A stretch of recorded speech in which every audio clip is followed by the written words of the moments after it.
और याद रखिएगा, अच्छी तरह नाराज होइएगा। नबी करीम ने फरमाया वो शख्स दयूस है जिसे इस बात की परवाह ना हो कि उसके घर में कौन आता जाता है।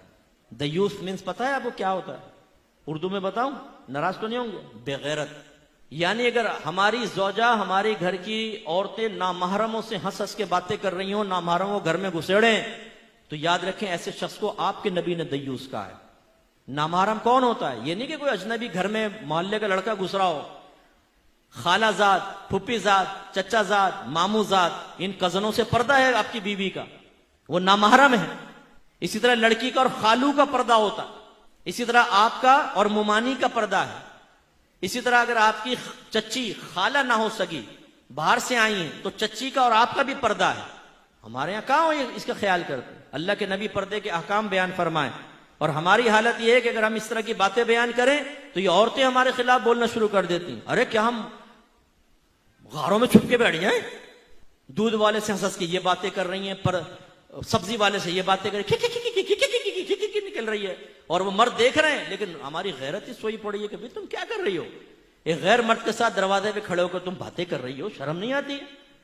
बीबी फातिमा रज़ी अल्लाह ताला अन्हा, जिगर गोशा रसूल का आलम यह था कि आपने अपनी खादिमा से पूछा, ये बताओ हबशा में लोगों को, औरतों को दफन कैसे किया जाता था? उन्होंने कहा कि हमारा ऐसा होता था कि चारपाई पे औरत को लिटाकर चारों तरफ एक कपड़े की डोली से बनाई जाती थी ताकि किसी की नजर ना पड़े, और फिर दफनाया जाता था। बीबी फातिमा रज़ी अल्लाह ताला अन्हा ने कहा, मुझे इसी तरह दफनाना, और फरमाया अगर मैं फौत हो जाऊं तो रात के वक्त मेरी मैयत को लेके जाना ताकि किसी गैर महरम की नजर मेरी चारपाई तक पर ना पड़े। वो बीबी फातिमा नबी करीम सल्लल्लाहु अलैहि वसल्लम की बेटी, तरबियत याफ्ता, ये कहे, और ये बीबी फातिमा को मानने वाली, उनकी न्याज़ें खाने वाली, ये कहे कि हम पर्दा नहीं करेंगे, और घर का वो सरपरस्त बेवकूफ किस्म का वो कहता है कि जी मैं परमिशन देता हूं तुम बगैर पर्दे के घूमो फिरो। यानी कितनी बहनें मुझे ऐसी मिली जो ये कहती है कि हमारे शौहर ये कहते हैं कि मेरे दोस्त आए, रिश्तेदार आए, बिला पर्दा सामने बैठो। और एक शौहर ने तो दलील ये दी कि देखो जब मैं अपने दोस्तों के घर जाता हूं उनकी बीवियां मेरे सामने बैठ जाती हैं। यानी वो तुम अगर बेगैरत हो, वो अपनी बीवियों को बेगैरत बना के तुम्हारे सामने बैठाए, तो तुम्हारी बीवी भी बेगैरत बन के तुम्हारे दोस्तों के सामने बैठे और दावत नजारा दे। मर्द की नीयत का क्या मालूम?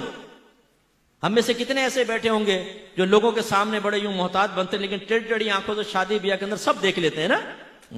लाल वाली कपड़े वाली देख, अच्छा कर रहे यूं होंगे, उंगलियों के झरोके से देख लेंगे। और बीवी साथ बैठे होगी स्कूटर पे, पता है बीवी बैठी हो, तो टेढ़ी आंखों से देखेगा ना वो साथ में जाती हुई औरत को, बातों का टकरा भी जाते हैं गाड़ियों से।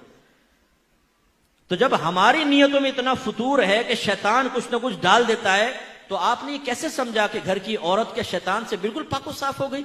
शैतान उसके जहन में ख्याल नहीं डाल सकता, गैर मर्द की तरफ उसकी तवज्जो नहीं जा सकती। ये हमारी जिम्मेदारी है कि शैतान कुछ ना कुछ डाल देता है, तो आपने कैसे समझा कि घर की औरत के शैतान से बिल्कुल पाको साफ हो गई? शैतान उसके जहन में ख्याल नहीं डाल सकता, गैर मर्द की तरफ उसकी तवज्जो नहीं जा सकती। ये हमारी जिम्मेदारी है कि हम उसको रोकें।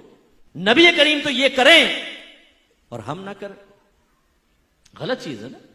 एक मरतबा नबी करीम सल्लल्लाहु अलैहि वसल्लम हुजरे में दाखिल हुआ, सईदा आयशा सिद्दीका रज़ी अल्लाह तआला अन्हा के पास एक शख्स को बैठे हुए देखा, चेहरे अनवर का रंग बदल गया, जलाल के आसार नुमाया हुए। सईदा आयशा ने अर्ज़ किया, रसूलल्लाह ये मेरे रिज़ाई भाई हैं, यानी हमने एक ही माँ का दूध पिया है। तो फिर सरकार का जलाल कब हुआ? यानी जलाल में तशरीफ लाए कि घर में अजनबी मर्द कैसे?